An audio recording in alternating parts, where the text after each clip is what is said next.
Graça e paz, irmãos. Queria dar boas-vindas a todos os nossos irmãos nessa noite e começar dando os nossos avisos, né? Vamos nos colocar de pé para orar primeiro. Oremos. Querido e bondoso Deus e Pai que estás nos céus, mais uma vez eu venho te agradecer por este dia, te agradecer pelo dia maravilhoso que tu nos concedeste, ó Pai, e pelo privilégio de podermos estar mais uma vez na tua casa para louvar e engrandecer o teu nome, Pai de amor. Pai, muito obrigado porque podemos estar aqui na tua casa, ó Pai, onde encontramos com os nossos irmãos, onde podemos conversar, compartilhar os nossos problemas, as nossas alegrias, ó Pai. E nesta noite, para adorar a Ti, ó Pai, o único que merece todo louvor e toda adoração, Pai. Pai, ser com cada instrumentista, com cada cantor, com cada corista, com cada um do grupo de cânticos, ó Pai, que tudo que acontecer aqui seja para a honra e glória do Teu nome, Pai. Ser com todos os nossos irmãos que estão aqui, com cada família representada, que Tu estejas abençoando a cada um deles, ó Pai, cada seus familiares. Ser também com aqueles nossos irmãos que não poderão estar, Tu sabes os motivos de cada um não estar aqui. Em especial aqueles que não estão porque estão enfermos, que Tu possas estar com eles, ó Pai, em suas casas, em seus leitos, ó Pai, confortando e consolando a cada um deles, ó Pai, e que em breve eles possam retornar à Tua casa para juntamente conosco louvar e engrandecer o Teu nome. Agora eu quero também colocar diante de Ti, ó Pai, a vida do pastor Josafá, que Tu estejas abençoando como tem feito até aqui, que Tu possa continuar dando sabedoria e entendimento na Tua palavra, Pai, para que Ele possa nos transmitir a Tua mensagem, ó Pai. Quero também pedir, ó Pai, que esteja nos preparando para ouvi-la e que tudo que ouvirmos aqui, ó Pai, seja para que possamos colocar em prática no nosso dia a dia, Pai de amor.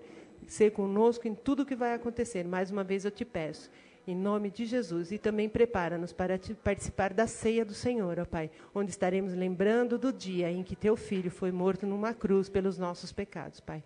Em nome de Jesus que eu te agradeço por tudo. Amém. Os irmãos podem assentar. Nós queremos avisar que no próximo domingo nós estaremos comemorando o Dia dos Pais. E neste dia, a MCA estará proporcionando um café para toda a igreja, às 8 horas da manhã. Toda a igreja está convidada para, juntamente com os pais, nós estarmos homenageando eles, né? Então, 8 horas da manhã, no próximo domingo, os irmãos estejam aqui para todos comemorarmos o Dia dos Pais aqui na IBCO. Queremos também avisar os irmãos que no próximo dia 16/8 nós teremos aqui uma festa pró-construção e todos os irmãos estão convidados a participar, passar um dia gostoso com a gente, participando do almoço. Nós teremos churrasco, um almoço, teremos aí outras sobremesas. E no próximo domingo nós estaremos vendendo os convitinhos para facilitar para a gente a quantidade de pessoas que estarão aqui. Então, que os irmãos agendem aí, dia 16/8, das 11 às 16 horas, nós estaremos aqui na igreja, participando dessa festa gostosa e contribuindo para a construção do novo templo. Queremos avisar também que a campanha da pintura aí continua. Os irmãos já viram que parte do templo, do templo, né, vamos dizer assim, né, que hoje nós estamos reunidos como a casa do Senhor aqui. Já está pintada, faltam umas coisas, os irmãos estão aí batalhando. Depois nós estaremos mostrando as fotos das pessoas que participaram. Aí tem gente aí que está até deitando no chão para pintar os rodapés aí. Então, que Deus esteja realmente dando vigor físico a esses nossos irmãos que estão aqui, né? Para que possam manter a nossa casa aí, a casa do Senhor limpa aí, bonitinha, né? Pintadinha. E aqueles irmãos que ainda quiserem contribuir com a pintura, possam estar procurando Abdias, o irmão Azevedo, e contribuir. Também continuamos com a campanha das cadeiras. Nós já temos algumas cadeiras, aí, algumas pessoas já nos procuraram. Já temos aqueles irmãos que ainda quiserem doar a cadeira. É só procurar o irmão Abdias também e o irmão João Azevedo.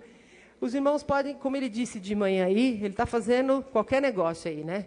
Está igual as Casas Bahia. Se o irmão puder dar só R$1 por mês, pode dar, ou R$10. Quiser comprar aí, nós estamos pretendendo comprar 150 cadeiras. Se algum irmão que se prontificar e quiser comprar as 150, a gente agradece também. Mas se puder comprar só uma também, nós vamos agradecer aos irmãos também, tá? Então, procurem o irmão Abdias, quem quiser, dê seu nome, a forma de pagamento. A cadeira custa R$70, tá bom? Eu estarei lendo um texto que está localizado em Mateus 24, de 9 a 14. Então sereis atribulados e vos matarão, sereis odiados de todas as nações por causa do meu nome. Nesse tempo, muitos hão de se escandalizar, trair e odiar uns aos outros. Levantar-se-ão muitos falsos profetas e enganarão a muitos. E por se multiplicar a iniquidade, o amor se esfriará de quase todos. Aquele, porém, que perseverar até o fim, esse será salvo.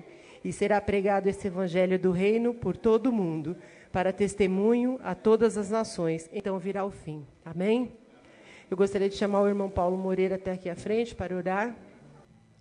Oremos, irmãos. Bendito Deus, nosso amado Pai, nós até aqui chegamos pela fé, sustentados pelo Senhor. Bendito Deus, nós te adoramos em espírito e em verdade, porque nós não temos um outro Deus a não ser o Senhor. O Senhor tem direcionado as nossas vidas como pessoa, como família e como igreja tua, Deus. Por tudo que temos recebido do Senhor, nós queremos apresentar aqui o nosso louvor, a nossa gratidão, e que o Senhor receba, bendito Deus, a nossa adoração nesta noite, porque nós viemos aqui com o único propósito de adorar e bendizer o nome santo do Senhor. Obrigado, Deus, porque o Senhor tem nos sustentado. Embora, Deus, momentos de fraqueza pelos quais passamos na vida, mas o Senhor tem dado novo alento a nós a cada dia e tem nos dado a condição de proclamar a Tua palavra, de cantar louvores ao Teu santo e excelso nome. Também, ó Deus bendito, de estar aqui com alegria, participando desta celebração ao nome santo do Senhor, que é o único que é digno dessa nossa celebração. Portanto, ó Deus bendito, nós rogamos que o Teu Santo Espírito possa estar sobre nós nesta noite e nos dando alívio, nos dando a paz que somente o Senhor pode dar a nós. Recebe, amado Deus, tudo quanto for realizado em ato de culto em Teu nome nesta noite, é o que nós oramos, agradecemos e oferecemos ao Senhor com gratidão nos nossos corações, em nome de Jesus. Amém. Estaremos louvando ao Senhor agora com o cântico do hino número 324 do cantor cristão.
como passaram aí da semana, nosso momento agora de missão já está terminando com o endereço que nós tínhamos já completado, e lembrando que as missões estaduais estão terminando, né? E eu vou fazer uma pergunta para todos, porque todo mundo lembra muito de missões, como eu sempre falo, de missões internacionais e missões mundiais, mas a gente esquece do nosso estado. Por quê? Porque o estado nosso de São Paulo muitas vezes é esquecido. Por que ele é esquecido? Porque por ser próximo de nós e nós vivemos aqui, esquecemos muitas vezes dos parentes mais próximos. Achamos que nós não temos problema. E temos um problema muito sério no estado de São Paulo.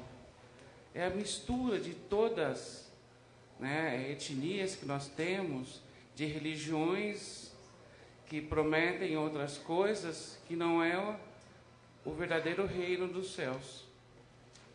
E muitas vezes nós vemos no estado de São Paulo uma religiosidade muito grande que não existe o retorno dela naquilo que devemos lembrar, que é o verdadeiro amor de Jesus. Mas o mais importante de tudo é lembrar: quem imaginaria que no estado de São Paulo agora iria faltar água? As nossas nascentes, os reservatórios estão escassos. E representa muito o que está acontecendo no estado de São Paulo. A falta da verdadeira palavra de Deus. A palavra que modifica as pessoas, a palavra que nutre as pessoas, que Jesus falou para a samaritana, que é: quem precisar dessa água nunca mais terá sede.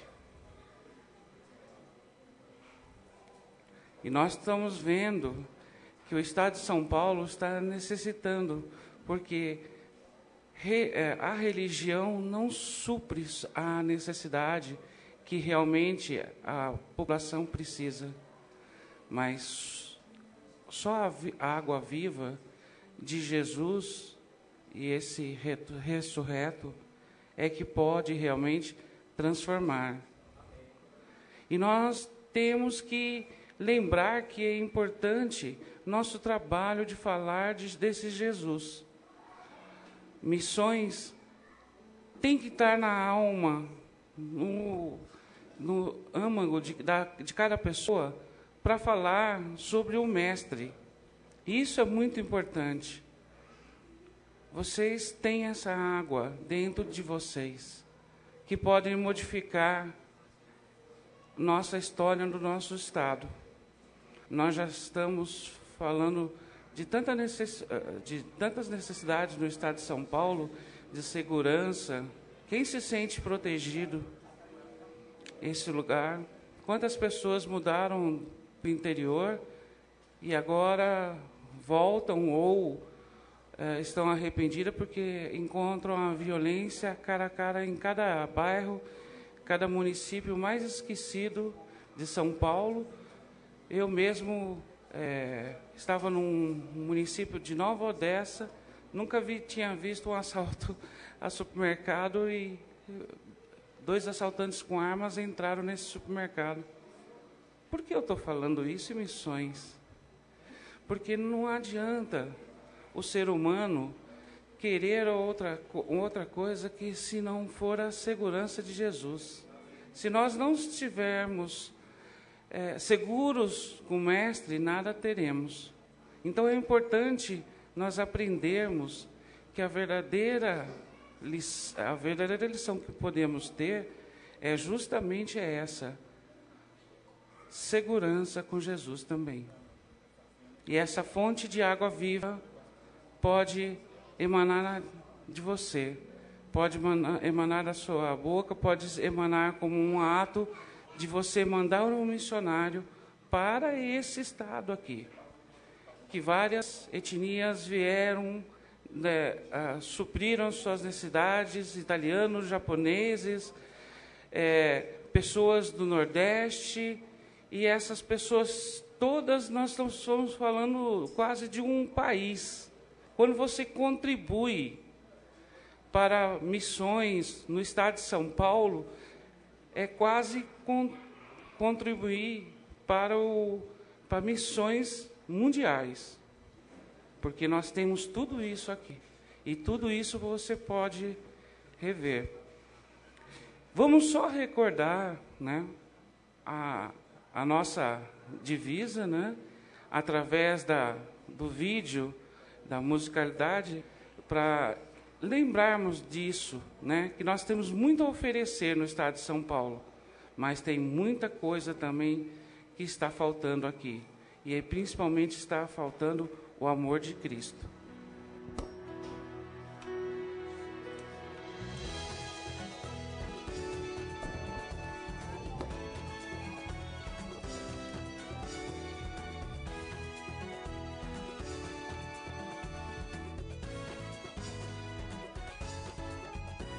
Esse é o momento, veste a camisa, entre campo com missões.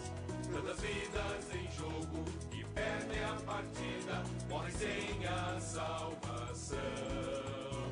Não conhecem o amor de Jesus, e a alegria que Ele nos dá. É mais que paixão, mais do que uma emoção. Nossa vitória vai muito além das linhas de um campo, e essa alegria que a todos anunciamos. Nossa vitória vai muito além das linhas de um campo, e essa alegria que a todos anunciamos. A salvação ao que crê. Esse é o momento, veste a camisa, entre campo com missões. Tantas vidas em jogo que perdem a partida, morrem sem a salvação. Não conhecem o amor de Jesus, e a alegria que Ele nos dá. É mais que paixão, mais do que uma emoção. Nossa vitória vai muito além das linhas de um campo, e essa alegria que a todos anunciamos.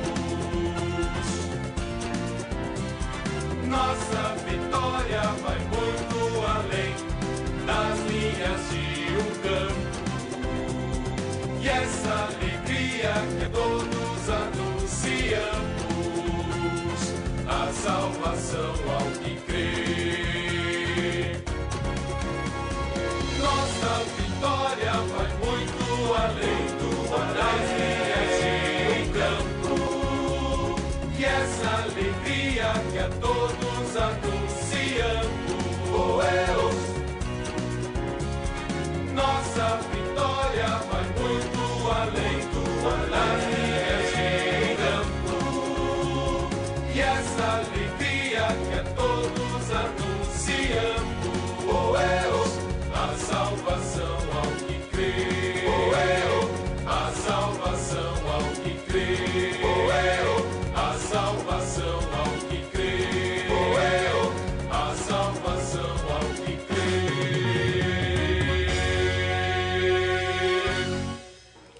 Eu acho que todo mundo deve lembrar que a principal palavra que é usada aí é vitória.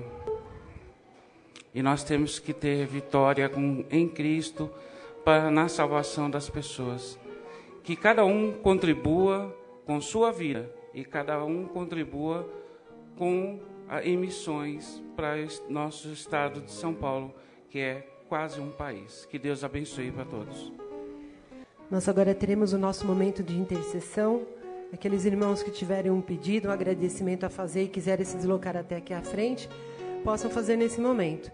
E para esse momento, eu gostaria de chamar o pastor José para orar. Graça e paz, igreja. Mais um domingo abençoado. Hoje eu acordei olhando um sol maravilhoso e dizendo, hoje vai ser um domingo abençoado. Amém? Um domingo de bênção. Meus irmãos, eu quero convidá-los para ficar em pé agora. Tem alguns visitantes entre nós que vieram pela primeira vez, outros vieram pela segunda. Quem está hoje nos conhecendo pela primeira vez, tem a comunicação. Quem que está hoje é o Rodrigo? Rodrigo, quem é? A Vilma lá atrás, ó. Aí na hora que estiver sentadinho, a Vilma vai até você, que a gente quer pegar os seus dados para depois entrar em contato, pedir um dinheiro emprestado, coisa assim. Brincadeira, né? Não é isso, é para orar junto com você. Então, pela primeira vez, tem a Luísa e o Léo. A Luísa e o Léo, tá ali, sejam bem-vindos. Aí nós temos o Cláudio, o Bruno, cadê Cláudio, Bruno, Maria José, Carlos, a Shirlene, o Danilo, Jaqueline, então estão todos entre nós. E a Igreja Batista Central diz o quê para os nossos convidados? Sejam bem-vindos em nome de Jesus. Vamos orar? Pai, obrigado por estarmos aqui na Tua casa. Não existe lugar melhor do que esse, porque aqui nós encontramos os nossos irmãos e juntos nós podemos orar com mais alegria, cantar e meditar na Tua palavra, aprender do Senhor e reabastecermos as nossas baterias para mais uma semana de batalha. Cada um que veio aqui à frente, Senhor, precisa de Ti. Precisa, e Tu sabes qual é a dor, qual é o sofrimento. Todos nós precisamos da Tua misericórdia. Somos todos falhos, Pai, todos pecadores, mas nós cremos em Cristo Jesus. Nós cremos que na cruz do Calvário todos os nossos pecados foram perdoados. E, Senhor, assim como o cego, assim como o coxo, assim como todos aqueles que sofriam enquanto Jesus esteve aqui na terra e clamou por misericórdia, nessa noite fazemos a mesma coisa. Tenha misericórdia de todos nós que estamos aqui nessa noite. Tu conheces a vida de cada um que está de pé, mesmo aqueles que não vieram aqui à frente. Antes de abrirmos os nossos lábios para dizermos qualquer coisa, o Senhor sabe como a nossa casa está, o Senhor sabe como os nossos familiares estão, o Senhor sabe como a nossa saúde está, o Senhor sabe se estamos orando por alguém, como intercessão, alguém que não está aqui hoje, o Senhor sabe se o problema é com o filho, com o neto, se o problema é financeiro, se o problema é espiritual. Tu conheces todas as coisas, Pai. Se compadeça de cada um que está aqui hoje, e nós suplicamos ao Senhor, porque não existe outro Deus, não existe outro Deus, Pai, só existe o Senhor, não há outro além de Ti. O mundo é enganado dia após dia, buscando deuses e mais deuses, e não tem solução para a sua vida. Mas nós temos no Senhor a nossa solução. Eu creio que essa semana que se inicia é mais uma semana de resposta de oração. Eu creio, Senhor, se existem pessoas desempregadas, eu creio que é uma semana de emprego. Eu creio, o Senhor pode fazer isso. Eu creio que essa semana é semana de cura. Sim, Senhor, é semana que o diagnóstico veio justamente ao contrário de toda aquela maldição que a gente imaginou. Eu creio que é uma semana de restauração de famílias. Eu creio que é uma semana de toda sorte de bênçãos espirituais sobre todos nós. E assim eu oro, Pai, entregando todos os pedidos em Tuas mãos, em nome de Jesus Cristo. Amém e amém. Podem sentar, graças a Deus. Muito obrigado. Podem sentar. Vamos louvar ao Senhor agora com um grupo de cânticos. Queridos, vamos louvar ao Senhor, vamos nos colocar de pé. Muitas vezes, cânticos que nós abrimos nossa boca para louvar ao Senhor, E às vezes perguntamos de onde veio aquela inspiração, o que tocou aquela pessoa a fazer uma letra sobre aquilo. E nós vimos que a letra já estava pronta, ele musicou. E um compositor gospel, ele disse sobre o Apocalipse, capítulo 2, versículos de 1 a 4, o seguinte: ao anjo da igreja de Éfeso escreva o seguinte: esta mensagem daquele que está segurando as 7 estrelas da mão direita e que anda no meio dos 7 candelabros de ouro. Eu sei que vocês têm feito. Sei que têm trabalhado muito e aguentado o sofrimento com paciência. Sei que vocês não podem suportar pessoas más e sei que puseram à prova os que dizem que são apóstolos, mas não são. E assim vocês descobriram que eles são mentirosos. Vocês aguentaram a situação com paciência, sofreram por minha causa sem desanimarem. Porém, tem uma coisa contra vocês. É que agora vocês não me amam como me amavam no princípio. Deixaram o primeiro amor. Aquela vontade de sair e anunciar e dizer a tudo e a todos: eu conheço o Senhor Jesus. Eu sei o que Ele fez por mim. Primeiro amor.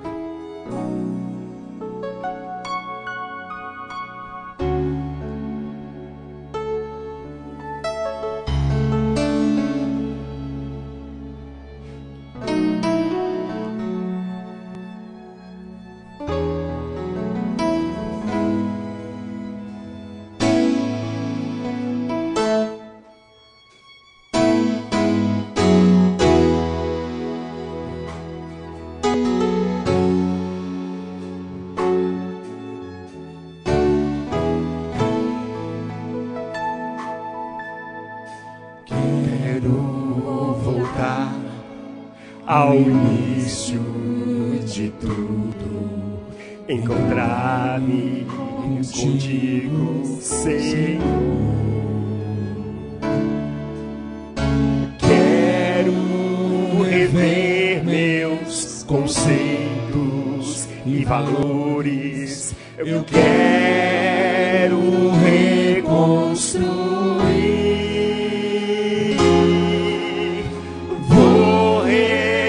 Regressar ao caminho, vou ver as primeiras obras, Senhor.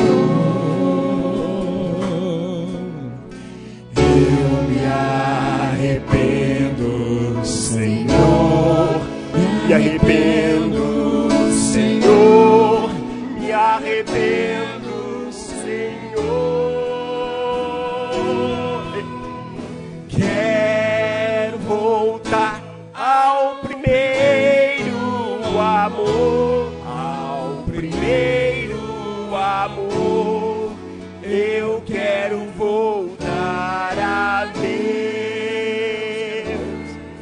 Eu quero voltar ao primeiro amor, ao primeiro amor.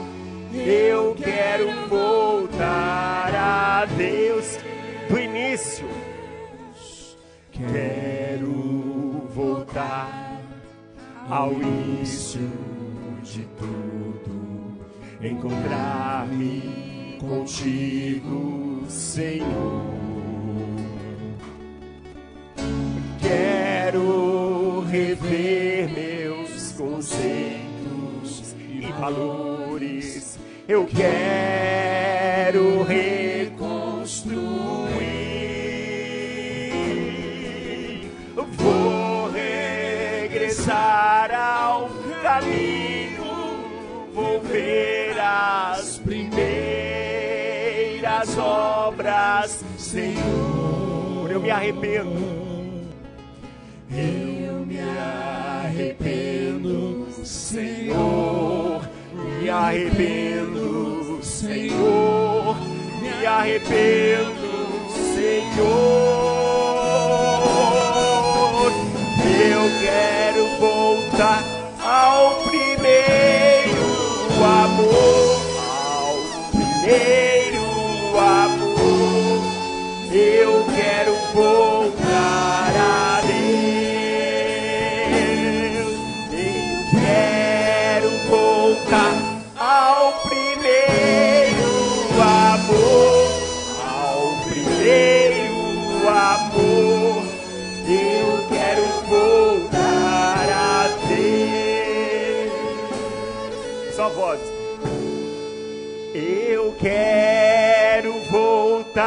ao primeiro amor, ao primeiro amor, eu quero voltar a ver.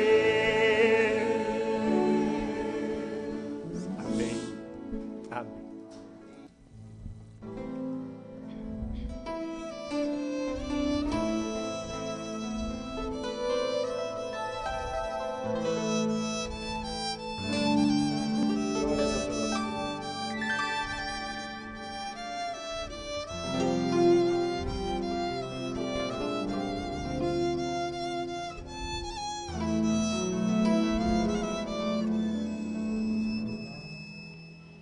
Eu navegarei No oceano do Espírito, ali adorarei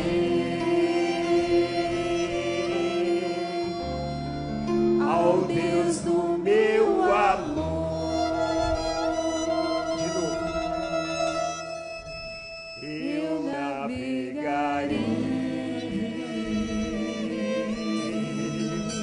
no oceano do Espírito, ali adorarei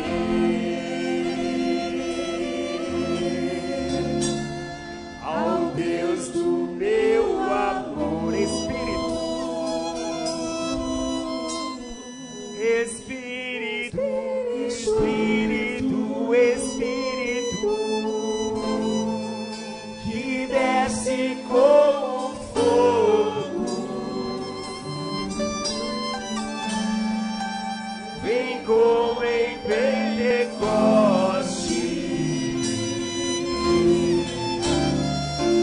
e enche-me de novo.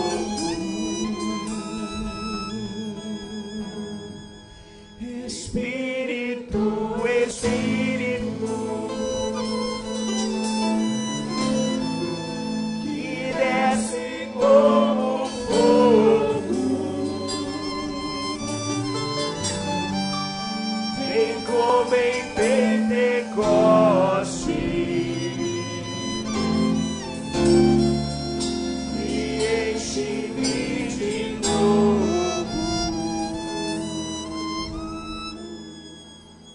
Eu navegarei No oceano do Espírito, ali adorarei ao Deus do meu amor. Eu navegarei no oceano do Espírito, ali adorarei ao Deus do meu amor. Espírito, Espírito, Espírito, que desce como fogo, vem como em Pentecoste e enche-me de novo. Espírito, Espírito, que desce como fogo, vem como em Pentecoste e enche-me de novo. Eu adorarei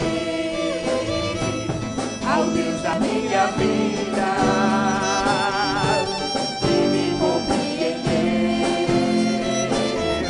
sem nenhuma explicação. Eu adorarei ao Deus da minha vida, que me compreendeu sem nenhuma explicação. Espírito, Espírito, que desce como fogo, vem como em Pentecoste e enche-me de novo. Espírito, Espírito,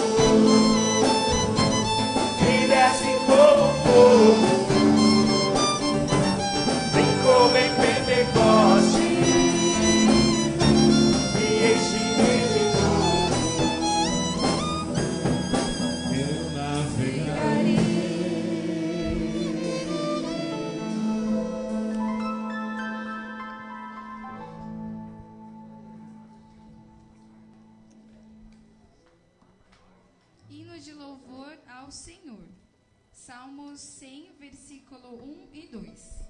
Cantem hinos a Deus, o Senhor, todos os moradores da terra.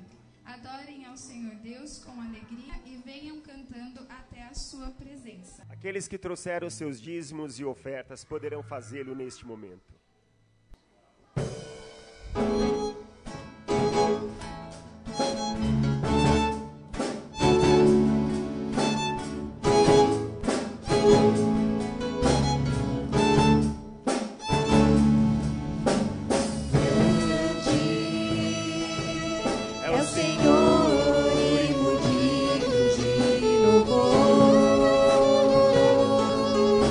Cidade do nosso Deus.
aqui, ó Pai, para te louvar e bendizer o teu santo nome, ó Pai. Te agradeço por esse momento que tivemos aqui, ó Pai. Esteja conosco, ó Pai, no decorrer desse culto, ó Pai. E fala aos nossos corações, ó Pai. E desde agora, ó Pai, eu quero te agradecer também pelos dízimos e ofertas que aqui foram colocados, ó Pai. Esteja, ó Pai, com cada vida aqui que depositou no teu altar, ó Pai. E com aqueles que não puderam, tu possa, Pai, dar esse privilégio a cada um desses, ó Pai, também, ó Pai. Obrigado, Pai, por esse momento, mais uma vez. Esteja com cada vida que aqui dentro entrou, ó Pai. Obrigado, porque é em teu nome que eu oro, agradeço o perdão dos meus pecados. Amém. Agora nós teremos uma participação especial do coral da igreja. Hoje, na presença de Deus, Ele está abrindo seus olhos para que você perceba quem Ele é e quando Ele lhe ama. Abre todo o nosso ser a Ele. Ó Deus, o Senhor conquistou nossos corações com o seu amor. O Senhor abriu nossos olhos para a verdade de quem o Senhor é. E nós estamos maravilhados pela sua graça. A mesma graça que mandou o seu Filho único para morrer por nós. A mesma graça que nos recebe como filhos e filhas em sua presença. A mesma graça que nos ouve quando oramos e que nos levanta quando caímos. A mesma graça que nos chama a um relacionamento íntimo com o Senhor. Ó Deus, vemos claramente que não há vida fora do Senhor. E por isso, escolhemos neste dia lhe amar e seguir. Não haverá volta. Não olharemos para trás. Nossas vidas estão em suas mãos, Senhor.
Agora eu gostaria de chamar o pastor Josafá até aqui à frente, para ele nos trazer a mensagem desta noite. E gostaria de chamar a irmã Norma para estar orando pelo pastor. Pai, nós te louvamos pela oportunidade que temos de estarmos na tua casa, Senhor amado. Te louvamos, Senhor, pela vida desta igreja, em especial, ó Pai, pela vida do pastor Josafá, o qual colocamos diante do teu altar neste momento, para que o Senhor continue usando o teu servo. Ó Pai, sê com ele agora, como o Senhor tem sido até então. Dê a ele, ó Pai, sabedoria, palavras inspiradas pelo teu Santo Espírito, para que possamos sair daqui, Senhor, diferentes de como entramos. E, Senhor, e que o Senhor aceite esse culto, que tudo que foi feito aqui, Senhor, foi feito para o Senhor. E que as nossas vidas possam continuar sendo edificadas através da vida do pastor Josafá. Ser, Senhor, com ele, sua esposa Larissa. Ó Pai, que ele tenha a serenidade, a tranquilidade também no seu trabalho.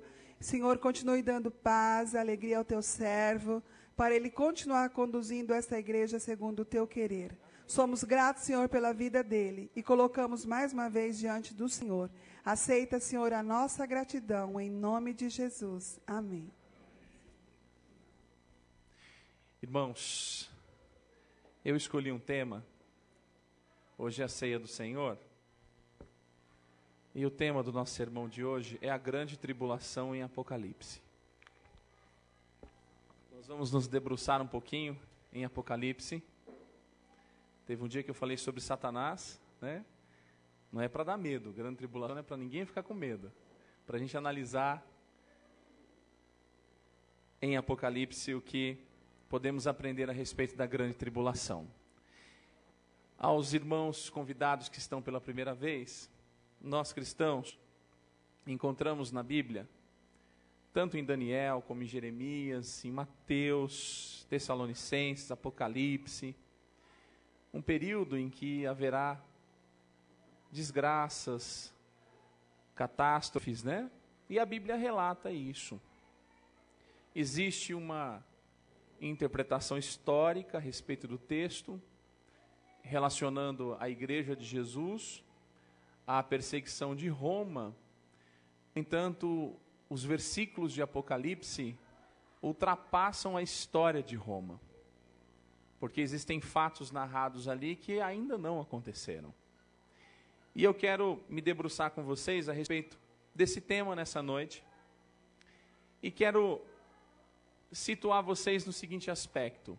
Quando você pega 1 Tessalonicenses, capítulo 4, do versículo 13 ao 18, fala da igreja de Jesus sendo buscada pelo Senhor. Você quer abrir aí 1 Tessalonicenses, capítulo 4, versículo 13 ao 18. Hoje, se Deus quiser, até 11 horas a gente sai daqui, né? Amanhã é segunda mesmo, todo mundo trabalha.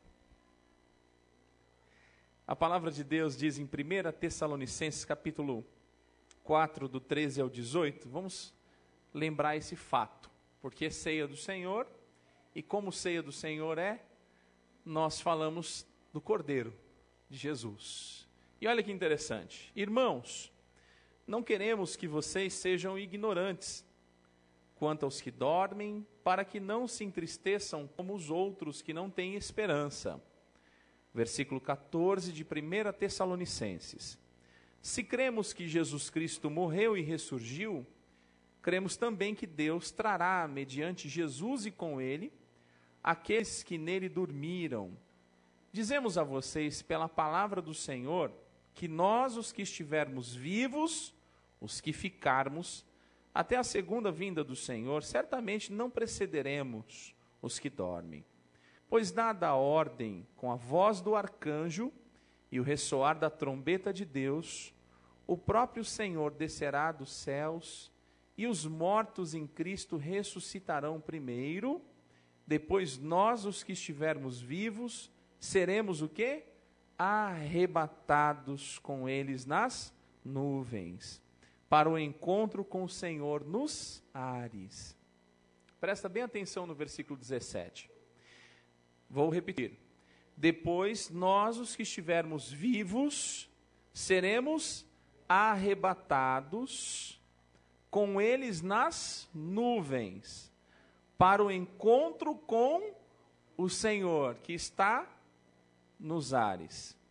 E assim estaremos com o Senhor para sempre. Consolem-se uns aos outros com essas palavras. Então a igreja será ou não será arrebatada na perspectiva de Paulo? Será arrebatada. Na perspectiva do escritor da carta de Paulo, a igreja será arrebatada. É interessante que a linguagem que Paulo utiliza é que o Senhor está onde? Onde está o Senhor? Nos ares. A linguagem que Paulo utiliza é a de que o Senhor estará nos ares. E de que quem sobe é a igreja. Perceba que essa perspectiva de Paulo não mostra o Senhor descendo, mas mostra o Senhor pairando e a igreja subindo. Vocês já pararam para pensar nisso? O Senhor pairando ou parado nos ares e a igreja do Senhor o quê? Subindo. Os mortos em Cristo ressuscitarão primeiro. E depois nós, se estivermos vivos nesse dia, o que acontecerá conosco? Nós seremos o quê? Isso. E aí a gente fala da transformação do corpo. Aquela transformação que Jesus vivenciou na própria pele. Vejam vocês que os discípulos estavam no cenáculo, portas fechadas, janelas fechadas, e de repente o mestre que havia ressuscitado ao terceiro dia, o que acontece? Aparece naquele lugar. Amém? Esse Jesus tinha um corpo glorificado. Como que era o corpo de Jesus?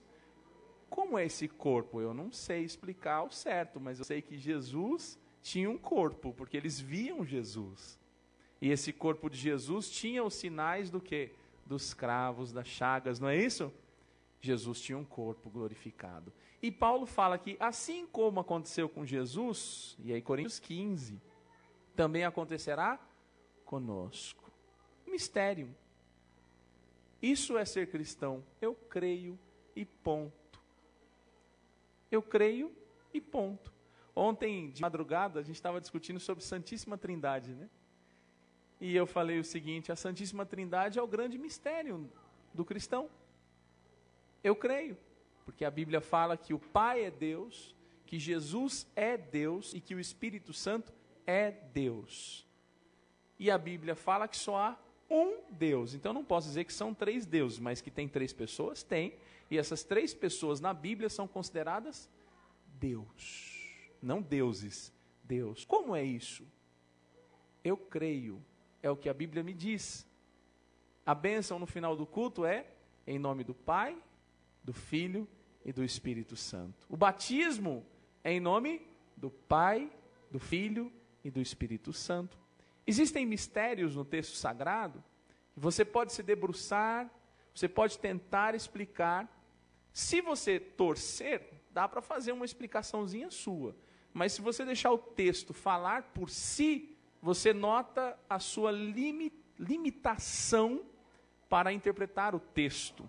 Você consegue compreender o que está escrito, mas tem momentos que você não consegue explicar o como.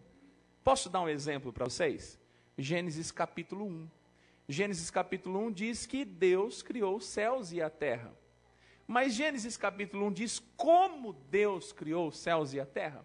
Ele deu um método, disse assim, olha, eu usei assim, depois eu usei assado, aí eu usei matéria tal, matéria Y, juntei isso, coloquei no lado. Não mostra como. Deus, muitas vezes na sua palavra, em razão de ser Deus e não dividir a sua glória com o ser humano, ele não está interessado em explicar o como. Ele diz, eu sou o que sou. E Moisés tem que fazer o quê? Se contentar. Mas como que é o seu nome? Eu sou o que sou. Vai. Os sinais demonstrarão para você que eu realmente sou o que sou. Amém, igreja? Isso é fé. A Bíblia não está preocupada com a física, com a biologia, porque quem é físico vai se preocupar com a física. Quem é biólogo vai se preocupar com a biologia. E quem é cristão vai entender o que a palavra de Deus está dizendo e não tem contradição alguma com a biologia, nem com a física, nem com a história. Não existe essa contradição. Essa contradição é gente que coloca minhoca na cabeça e tenta pegar um texto que é sagrado e passar ele pelo crivo da ciência. E começa a ter minhoca, fazer bobagens com o texto sagrado. Isso começa em 1717 com Johann Sandler. E começa uma teologia bíblica, diz assim, olha, nós vamos ler a Bíblia como se fosse um livro qualquer. Quando você lê a Bíblia como um livro qualquer, você perde o caráter do sagrado, do divino, e você se perde todinho nela. Porque tem coisas que não são explicáveis, mas são inteligíveis. Eu consigo entender o que está dizendo. Eu não consigo explicar o como. Deu para entender? Essa foi a introdução. Deu para entender? Amém? E olha que interessante. Então, Jesus, pela perspectiva de Paulo, paira nos ares e a igreja é arrebatada. A igreja é arrebatada. E o que acontece a partir daí? Quando você pega Apocalipse, que é um livro de revelação, você começa a analisar do capítulo 6 de Apocalipse até o capítulo 18, e eu vou ser bem sucinto hoje, do capítulo 6 ao 18, a respeito de um período muito difícil que a Terra enfrenta. E como é isso? Vamos nos debruçar. Primeira coisa que a gente começa a analisar aí é a base bíblica para a grande tribulação. Vai ficar registrado o sermão, não precisa, se você quiser anotar, anota, mas depois esse sermão vai para o YouTube. E fica lá guardadinho, você pode puxar de novo e fazer as anotações. Prestem bem atenção em mim. Quando você pega Daniel capítulo 9, do 24 ao 27, Jeremias, está aqui, 30, do 1 ao 9. Mateus 24, que, por exemplo, diz, quando o mundo inteiro ouvir falar a respeito de Jesus, então o Senhor retorna. Mateus 24 fala do período da grande tribulação. Mateus 24 não é o período atual, é o período da grande tribulação. Apocalipse capítulo 3, versículo 10, e já falamos do capítulo 6 até o capítulo 18. Ali narra a respeito da grande tribulação. E o que seria essa grande tribulação? O nome já diz. Uma tribulação que advém sobre a face da terra, trazendo desgraças, guerra, sofrimento. Nós vamos agora adentrar nesse assunto. Um momento interessante é nós dividimos em duas partes a grande tribulação. A primeira metade da grande tribulação, o meio da grande tribulação e o final da grande tribulação. A primeira metade da grande tribulação começa a acontecer isso daí. A Bíblia fala, no capítulo 7, do 1 ao 8 de Apocalipse, a respeito de 144 mil judeus. 12 mil de cada tribo. 144 mil judeus. 144 mil? Isso, é bom refrisar isso, porque o texto deixa bem claro que são judeus. Você é judeu? Se tiver alguém aqui, você pode estar no meio dos 144, né? Mas são 144 mil judeus, o texto é literal. E o texto vai dividindo os 12 filhos, né? Desculpa, não são 12, na verdade tem 2, são filhos de José, Efraim e Manassés. Mas a gente costuma dizer os 12 filhos de quem? De Jacó, não é assim? Os 12 filhos de Jacó, ele divide em 12, 12 mil cada um, né? E dá 144 mil. 12 vezes 12, 144. E esses 144 mil evangelistas, judeus, o texto diz que eles são selados por Deus no início do período da grande tribulação. E eles são usados para quê? Para reconhecer o seguinte, presta bem atenção comigo. Paulo, a perspectiva dele, é de Jesus pairando nos ares. Todo mundo comigo? Jesus pairando nos ares. E quem é que sobe? E quem não sobe? Os que não creem em Jesus Cristo. Os que não creem em Jesus Cristo não tem como subir, porque a palavra de Deus diz que a salvação é por intermédio de quem? Jesus. E não há outro meio, Atos 4:12, não há outro meio a não ser através de quem? De Jesus Cristo. Não há salvação através de outro meio, não há outro mediador. Como Timóteo 2,5 diz, há um só mediador entre Deus e os homens, quem é ele? Jesus Cristo, homem. Amém? Então não existe um outro ser humano, ou outro filósofo, ou outro mestre, outro rabino, que possa permitir, garantir a entrada no céu, a não ser a fé em Cristo Jesus. Efésios capítulo 2, versículo 8 diz o quê? Porque pela graça sois salvos mediante a fé. Isto, o quê? Não vem de vós, mas é o quê? dom de Deus. E aí o versículo 9 diz, não por obras para que ninguém se glorie. Ninguém pode chegar no céu dando chute na porta, dizendo eu estou aqui porque eu fui bonzinho. Não, você só pode entrar aqui se você creu em Jesus. Se você não crê em Jesus, você está condenado ao inferno. Você pode ser uma pessoa boa, pode ser uma pessoa maravilhosa, uma boa esposa, um bom marido, mas não lhe garante a salvação. Salvação somente através de Jesus Cristo, e foi por isso que ele morreu na cruz do Calvário, para levar o pecado de todos aqueles que nele creram. Amém, igreja? E olha que interessante. Então, esses judeus, 144 mil, se são judeus e são 144 e estão dentro da tribulação, é sinal de que eles não acreditavam. Mas quando percebe o início da promessa cumprida na igreja, esses 144 param um pouquinho e falam, opa, peraí, teve um pessoal que sumiu aí. Você imagina a quantidade de cristãos que tem no mundo? Às vezes a gente pensa só na igreja batista, não é? Mas tem igreja batista, presbiteriana, metodista, luterana, aí tem assembleia. E aí vai, meus irmãos. A igreja coloca assim na frente de Jesus Cristo, é o Senhor. Está falando de Jesus? Quem não é contra nós é? Não é assim que Jesus ensina, não é? Quem não é contra nós é por nós. O importante é que o nome de Jesus seja propagado. Tem que propagar o nome de Jesus, porque a salvação não é através de uma placa de uma igreja. Nós somos batistas, entendemos que nosso jeito de interpretação e tal, né? Porque nós nos identificamos, mas a salvação vem através de quem? Jesus Cristo. Jesus Cristo. E o que acontece? Esses 144 mil evangelistas começam a falar o seguinte para a humanidade, olha, realmente o Messias já veio. E eles começam a evangelizar o mundo inteiro, é o que acontece em Mateus capítulo 24. O último versículo, que aí vai falar de Jesus para o mundo inteiro. São 7 anos a grande tribulação, se interpretarmos literalmente Apocalipse 6, 7, 8, 9, 10, 11, 12, 13, 14, 15, 16, 17 e 18. São esses capítulos. Meus irmãos, acontece também aí o anticristo. Quem é o anticristo? O anticristo, o texto dá a entender, e o texto de Apocalipse dá a entender que é um judeu, dá a entender que é um judeu que é contrário ao Messias, e ele tem autoridade política, ele tem a autoridade de um rei, ele tem a autoridade de um soberano. E esse anticristo começa a aparecer no cenário. No capítulo 17, versículo 12, fala que ele é coroado por 10 nações. Você fala, mas onde está escrito nações, né? Fala de 10 chifres. E 7 o quê? Cabeças. Se você analisar a arte da Idade Média e a Idade Antiga, toda pessoa que tinha autoridade era esculpido com chifre.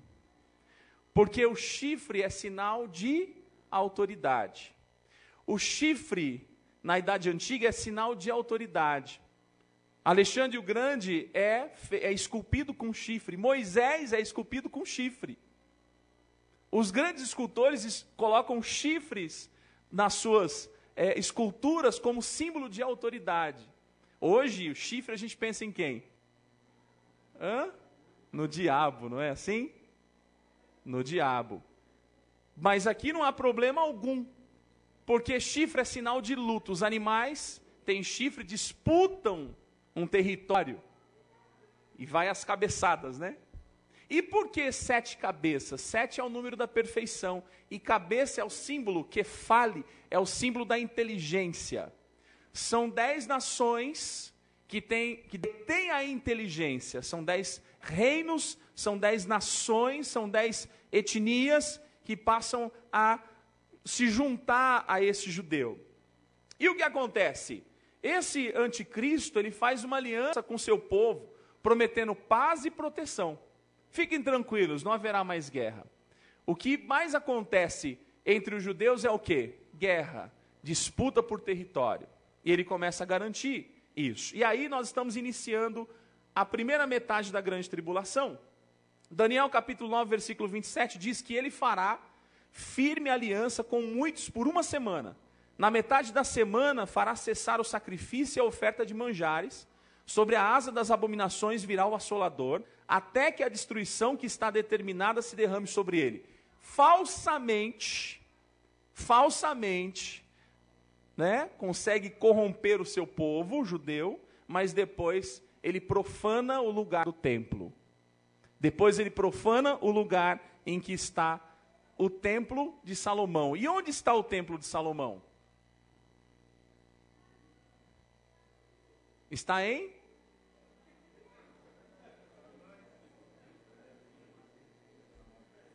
Está no Brás, né? Os irmãos que estão dizendo. O templo de Salomão está debaixo da mesquita de Omar. Lá em Jerusalém. Os escombros dele estão debaixo da mesquita. E o sonho de todo judeu ortodoxo é derrubar aquela mesquita. Vocês imaginam o dia que aquilo cair. Que guerra que será. Porque eles entendem que é um lugar sagrado. Afinal de contas, tanto o judeu como o muçulmano entende que debaixo da mesquita de Omar estão os escombros do templo. E debaixo dos escombros do templo está o quê? Está a pedra onde Abraão levou Isaque para o sacrifício. Meus irmãos, outra coisa que acontece é o seguinte: a igreja mundial é organizada. Por favor, não associem ao Brasil, né? A igreja mundial. E quando você vê, né, a grande prostituta, está falando de sedução. Eu questiono vocês agora. Por que o evangelista João também, mas agora escritor, né, de um texto apocalíptico, de um texto profético, fala de prostituta? Me permitam dizer o seguinte, com todo respeito. A prostituta, ela seduz. Uma pergunta que eu faço: quem seduz mais, a política ou a religião?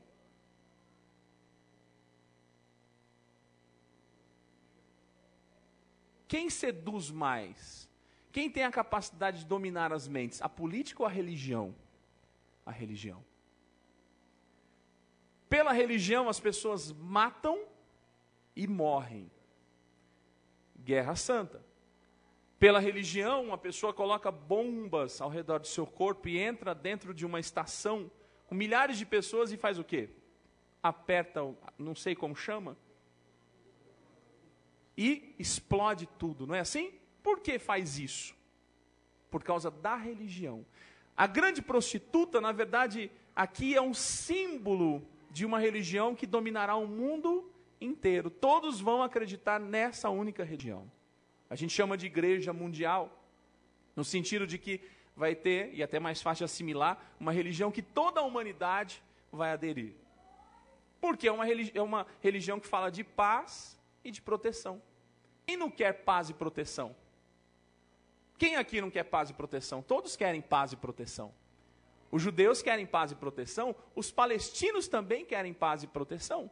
Os brasileiros querem ou não querem paz e proteção? Também querem paz e proteção. E isso você encontra em Apocalipse capítulo 17, do versículo 1 ao 6. Depois eu quero que vocês pesquisem lá, hein? E os questionamentos podem fazer. E é aí que é gostoso depois, né? Outra coisa importante que acontece: o juízo dos 7 selos, ou 7 sinais. Eu coloquei para vocês. O primeiro selo está no capítulo 6, versículo 1 e versículo 2. O anticristo já inicia prometendo paz e segurança falsas. O segundo selo, guerra. A campanha do Armagedon se inicia, porque o Armagedon é lá no final, daqui a pouco a gente chega lá. Os povos guerreando contra os israelitas. O terceiro selo, fome e inflação, é um caos econômico na humanidade, está no capítulo 6, versículos 5 e 6. O quarto selo, morte, 1/4 da população mundial, segundo a Bíblia Sagrada, morre como resultado da guerra, e a guerra promove o quê? A fome. O quinto selo, aqueles que estavam aqui, os 144 mil alcançando adeptos, falando o Messias já veio, começam a ser martirizados e perseguidos. O sexto selo, distúrbios cósmicos, terremotos, convulsões terrestres, capítulo 6, do 12 ao 17. E o sétimo selo é a guerra de Gog e Magog, e essa guerra, todos entram em batalha. Nesse momento, Deus, ele interfere para salvar Israel, e a gente vai ver esse sétimo selo lá na frente. lá na frente, com a 7ª trombeta, um pouquinho antes da 7ª trombeta. Então os selos estão aí. Alguns questionam, olha, o texto fala a respeito de um inimigo que vem do norte. O inimigo que vem do norte, alguns falam, é a Rússia, é a organização dos países exportadores de petróleo.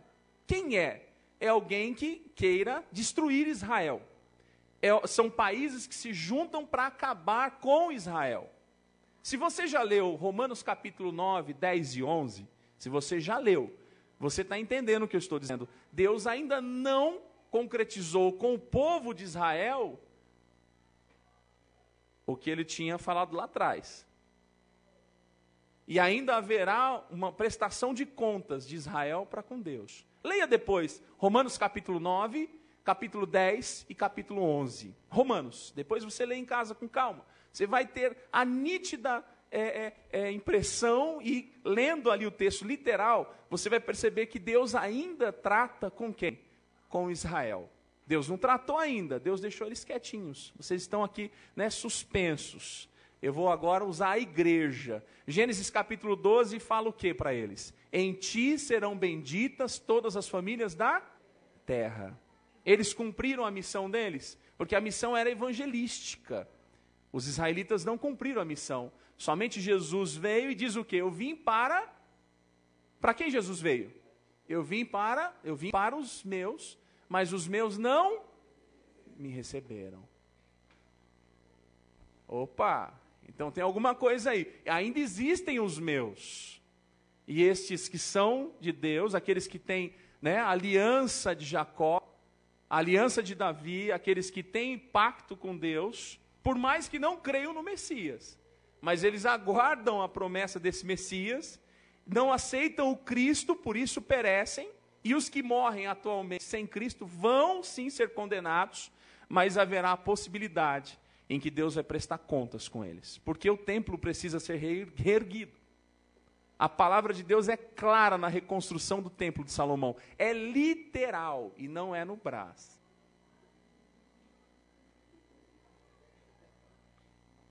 Os irmãos sabem por que eu falo no Brás. Nós encontramos agora no meio da grande tribulação. O anticristo rompe a aliança com Israel.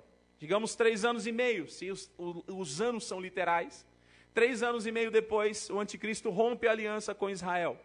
Blasfema contra Deus, porque no território em que seria o templo de Salomão, seria o templo de Deus, o templo do Senhor em Jerusalém, ele blasfema aquele local, e ele obriga que toda a humanidade o adore.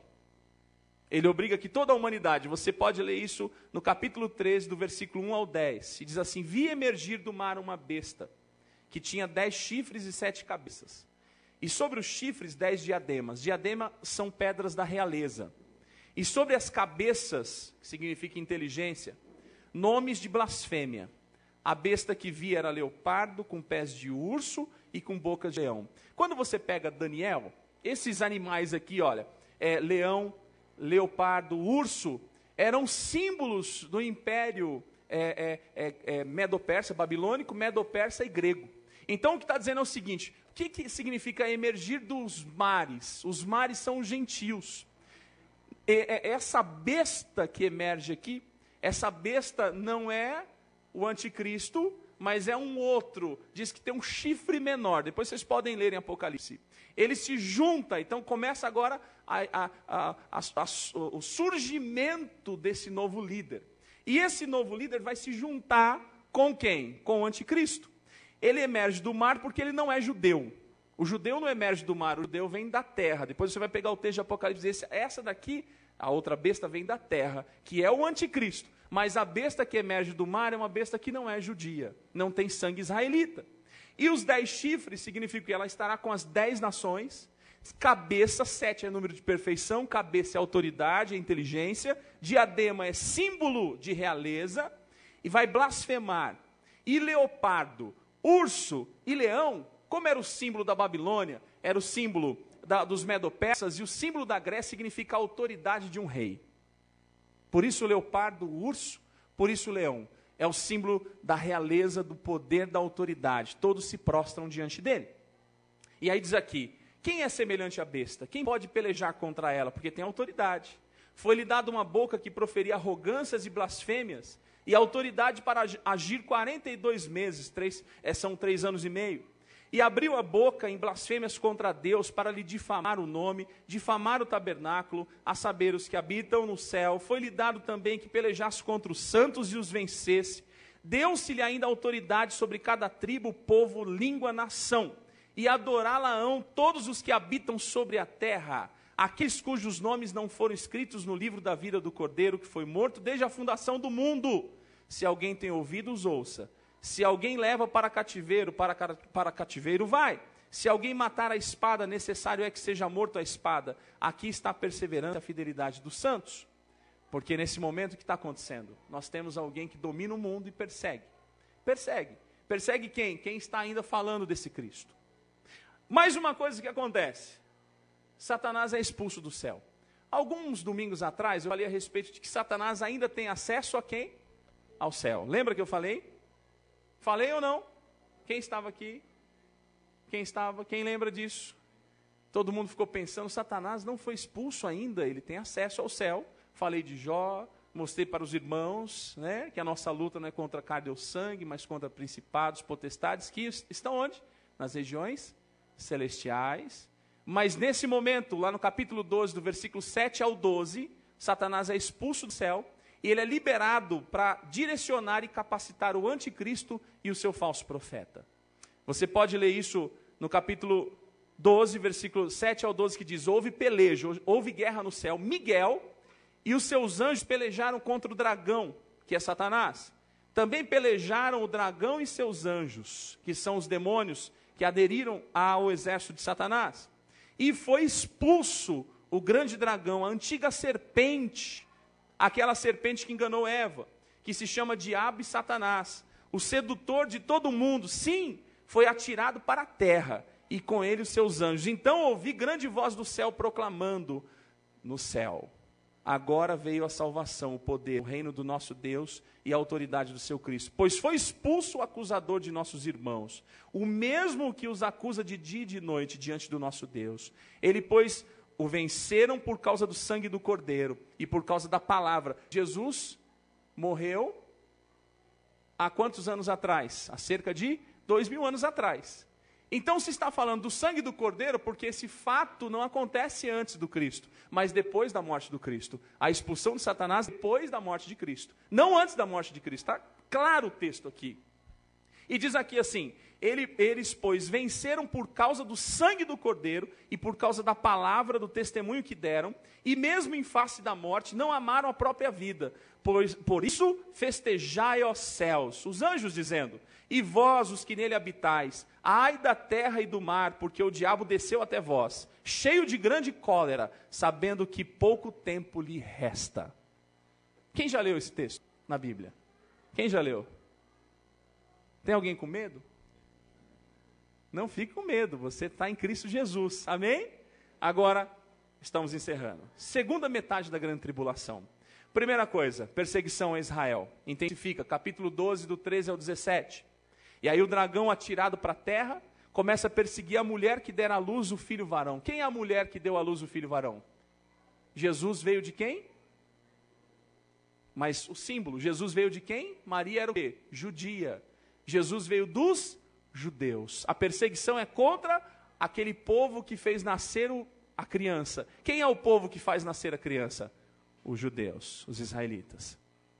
E aí vem a questão da mulher, a possibilidade de fugir, né, de ter a proteção. Outra coisa que acontece, o anticristo controla a economia e a religião mundial, continua esse poder. O capítulo 13 inteiro de Apocalipse fala dessa autoridade do anticristo. E depois nós chegamos nas trombetas. As trombetas, primeira trombeta, a terra, 1/3 da vegetação é destruída, está no capítulo 8, versículo 7. Segunda trombeta, a água salgada começa a ter problema, o texto diz, torna-se em sangue, então a água do mar começa a ter problemas com os seus peixes, com os animais marítimos, capítulo 8, versículos 8 e 9. A terceira trombeta, a água potável, 1/3 torna-se amarga. Você fala assim, puxa, mas será que isso acontece? Parou de chover um pouquinho aqui no estado de São Paulo, o que aconteceu? Uma represa seca. É comum isso. Isso pode acontecer, vários rios já secaram. Agora, Deus está dizendo que isso é realmente o que? Um castigo sobre a humanidade. A quarta trombeta, os céus. Os céus são atingidos com o caos. Mais à frente você vai observar que o sol vai queimar o ser humano. Está no texto de Apocalipse também. Quinta trombeta, picadas de escorpiões durante 5 meses. Você fala que estranho, mas aqui no Brasil tem um mosquitinho que pica a gente. Não é isso? Qual o nome desse mosquitinho? E o que acontece com o ser humano? Se ele não se tratar, se ele não se cuidar, se receber várias picadas desse inseto, o que acontece? Não tem nada absurdo no texto de João. Sexta trombeta, a humanidade. 1/3 da humanidade morre. Capítulo 9, versículo 13 ao 15. A sétima trombeta a gente já chega. Aí nós temos a famosa marca da besta. Se você não tiver a marca, eu não sei como será a marca. Ah, pastor, é um chip? Eu não sei, irmãos. Eu não sei, porque o chip você pode tirar. Seja um chip no dente, você pode arrancar o chip. Mas diz que é uma marca, e com essa marca você vai poder comprar e vender. Se você não tiver essa marca, você não pode comprar, você não pode vender. Você não está mais inserido no sistema econômico mundial. Você fala, isso é um absurdo. Quem já leu a IBM, o Holocausto? É um livro grossão assim, que retrata a história de Hitler dominando os judeus. Vocês vão perceber que naquele texto, naquele livro, diz que a IBM, em razão da informação que tinha de todos os judeus dentro do território da Alemanha, ao redor, vende essa informação para Hitler. Ele tem capacidade de saber quanto judeu ganha, onde ele mora, quantos filhos tem, ele sabe de tudo. E ele consegue dominar os judeus. Isso não é um absurdo, isso já aconteceu na história. Outra coisa interessante que acontece também, as 7 taças. As 7 taças no final da grande tribulação. A primeira taça, feridas malignas e dolorosas no ser humano, capítulo 16, versículos 1 e 2. Segunda taça, o oceano vira sangue e os peixes morrem, capítulo 16, versículo 3. Terceira taça, água potável não existe mais, capítulo 16, versículos 4 e 7. Quarta taça, o sol começa a queimar o ser humano, capítulo 16, versículos 8 e 9. E os irmãos sabem que nós já estamos iniciando isso. Sexta taça, as águas do Eufrates secam, só como sinal. Capítulo 16, versículos 12 ao 16. A sétima taça, perturbações climáticas na terra, inclusive chuvas de granizo. Está escrito no texto, capítulo 16, versículos 17 ao 21. Aí o que acontece? A humanidade está completamente destruída. O sistema econômico mundial é destruído, capítulo 18, do 1 ao 24, que diz, caiu a Babilônia, no texto. Depois, os exércitos do mundo se reúnem para quê? Para destruir os israelitas, a batalha do Armagedon. E aí nós chegamos na sétima trombeta, e na sétima trombeta o que acontece? Jesus, capítulo 11, do versículo 14 ao 19, retorna junto com a sua igreja, em glória e poder, para derrotar os inimigos e salvar Israel. A besta e o falso profeta são lançados no lago de fogo e enxofre, e o restante dos inimigos são mortos. E eu quero terminar lendo esse texto com vocês. Vocês conseguem ler? Conseguem? Vamos ler juntos? Olha só. Vi o céu aberto, e eis um cavalo branco. O seu cavaleiro se chama Fiel e Verdadeiro, e julga e peleja com justiça. Os seus olhos são chama de fogo, na sua cabeça há muitos diademas. Para um pouquinho. Aqueles lá, 10, cada um tinha uma diadema. Esse agora não tem uma só. Ele tem muitas diademas, ou seja, a realeza dele é maior do que todos, porque esse é o que vence. Está aqui, vamos lá. Está vestido com um manto tinto de sangue. Eu pulei um pedacinho? Então vamos lá, tem um nome. Tem um nome escrito que ninguém conhece senão ele mesmo. Está vestido com um manto tinto de sangue e o seu nome se chama o Verbo de Deus. Onde está esse Verbo de Deus? João capítulo 1, versículo 1. No princípio era o Verbo estava com Deus e o Verbo era Deus. E aí você começa, o evangelista dizendo que o Verbo se fez carne e habitou entre nós. Quem é o Verbo de Deus? Jesus Cristo. E seguiam-no os exércitos que há no céu, montando cavalos brancos, com vestiduras de linho finíssimo, branco e puro. Sai da sua boca uma espada afiada, para com ela ferir as nações, e ele mesmo as regerá com cetro de ferro. Jesus vai estabelecer o milênio com cetro de ferro. Jesus será um grande ditador, mas um ditador justo, fiel, verdadeiro, e pessoalmente pisar o lagar do vinho do furor da ira do Deus Todo-Poderoso. Tem no seu manto e na sua coxa um nome escrito, todos juntos: Rei dos Reis e Senhor dos Senhores. Maranata, ora vem, Senhor Jesus. Amém? Meus irmãos, eu quero despertá-los para esses assuntos que a Bíblia fala a respeito. Quero que vocês agora peguem o sermão no YouTube. Eu acho que uma semana já deve estar no YouTube. Assista de novo esse sermão. Pegue o texto sagrado, leia com calma, leia com tranquilidade, e vocês vão encontrar razão na palavra de Deus. Amém? Fique em pé agora, vamos orar.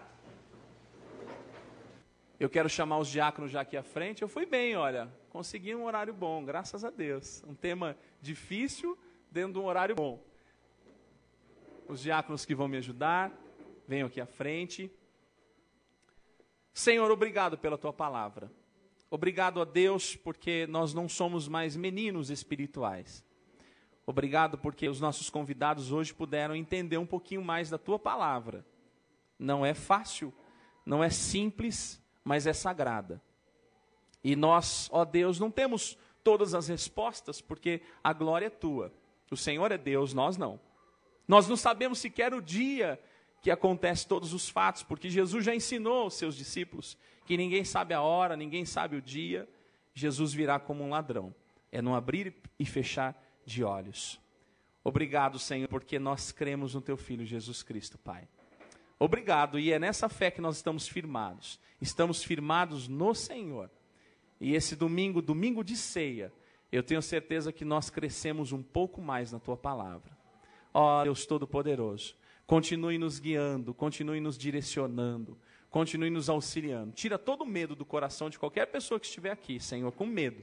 Nós não podemos ter medo, porque nós cremos em Jesus Cristo. A nossa salvação está garantida em Cristo Jesus. Obrigado, Senhor.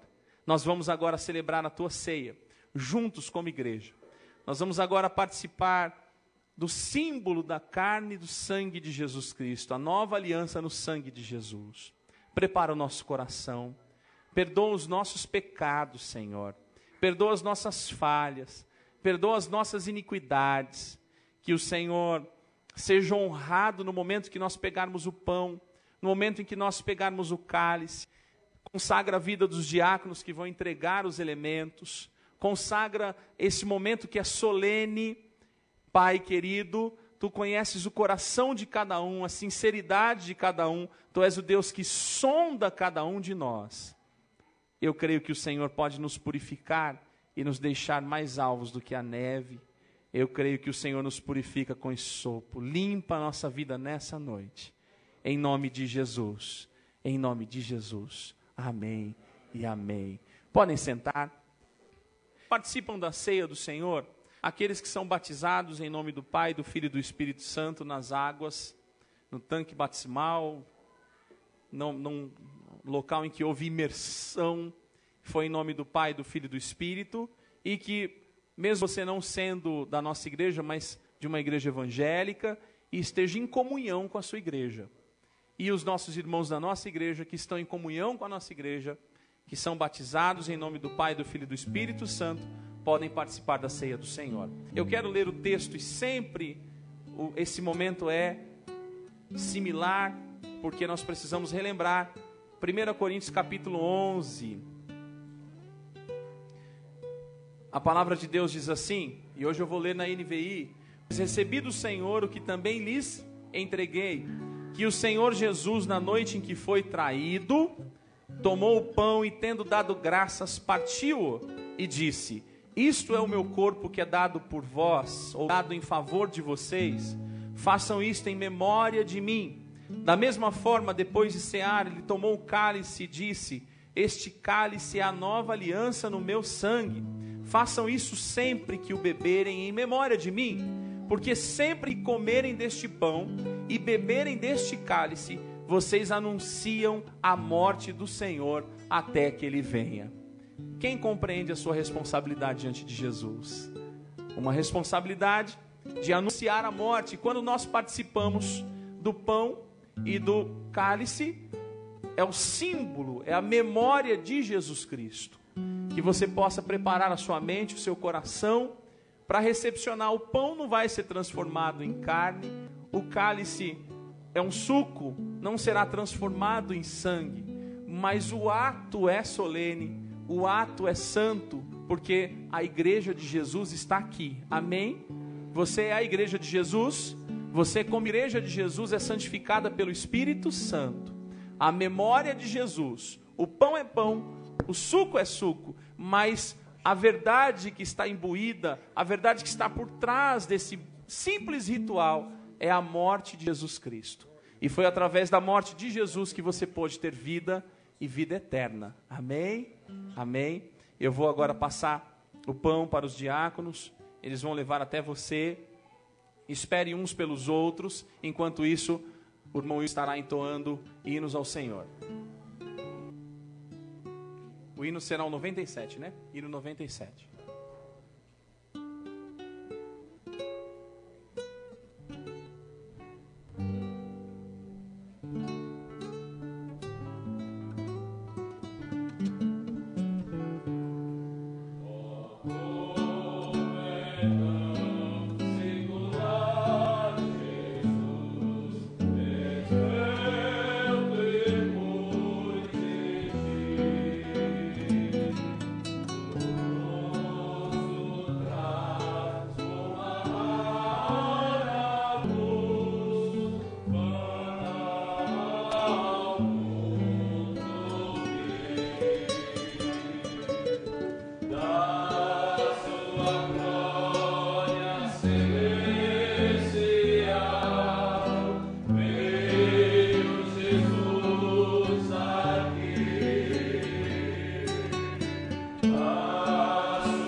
Palavra de Deus, eu quero repetir o versículo 23, que diz: recebi do Senhor o que também vos ensinei, que o Senhor Jesus, na noite em que foi traído, tomou o pão e, tendo dado graças, o partiu e disse: isto é o meu corpo que é entregue por vós. Fazei isto em memória de mim. Comamos todos o pão.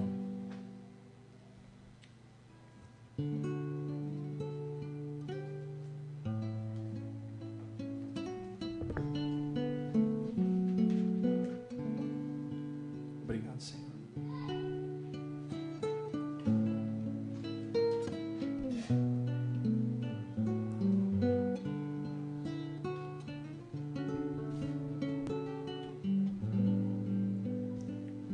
Agora você vai receber o cálice. Espere uns pelos outros.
Conhecer esse tão grande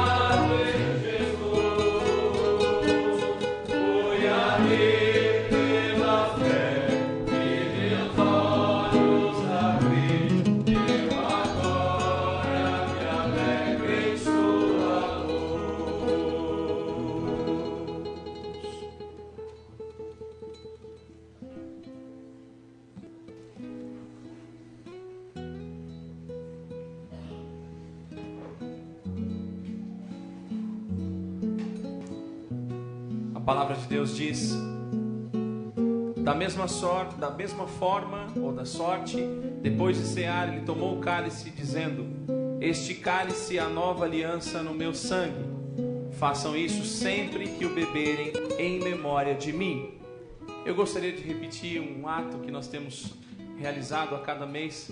Troque o seu cálice com algum irmão querido e diz: eu tenho aliança com você. Obrigado. Eu tenho aliança com você. Amém. Bebamos todos o vinho.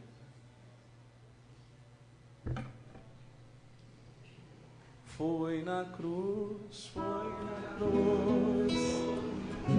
que eu vi em Jesus. Foi ali pela fé que meus olhos abri.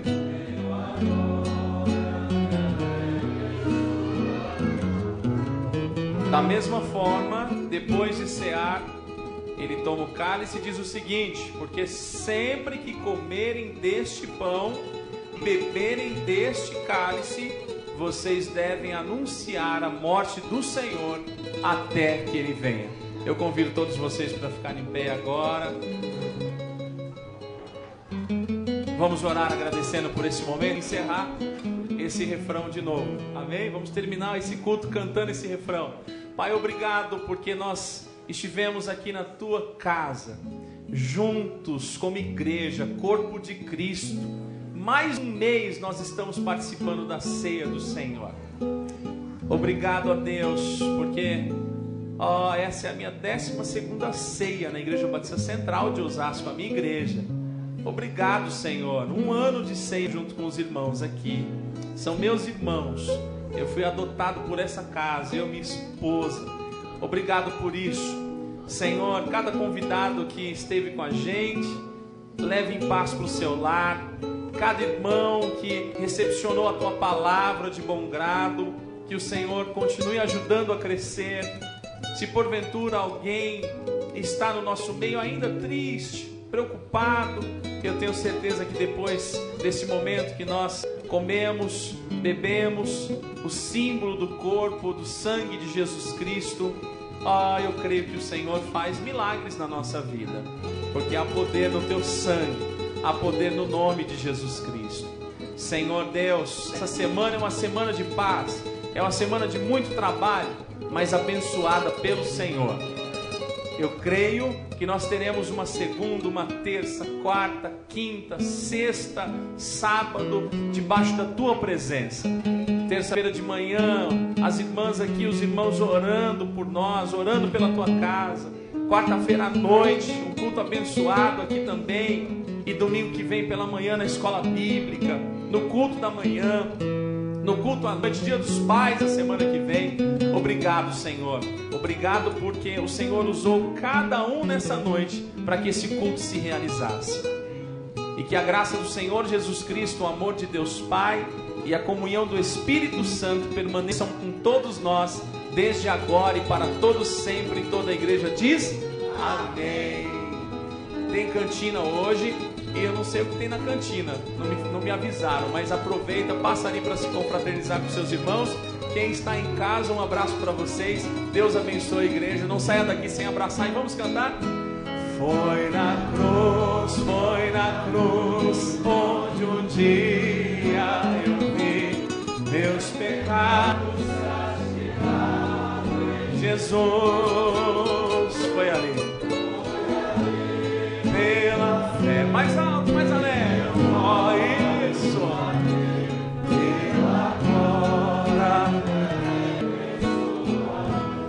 Amém. Quem está alegre na cruz de Cristo? Meus irmãos, tem cachorro quente e pastel. Deus abençoe. Ótima semana a todos. Eu estarei lá na porta para abraçar quem estiver indo. Deus abençoe.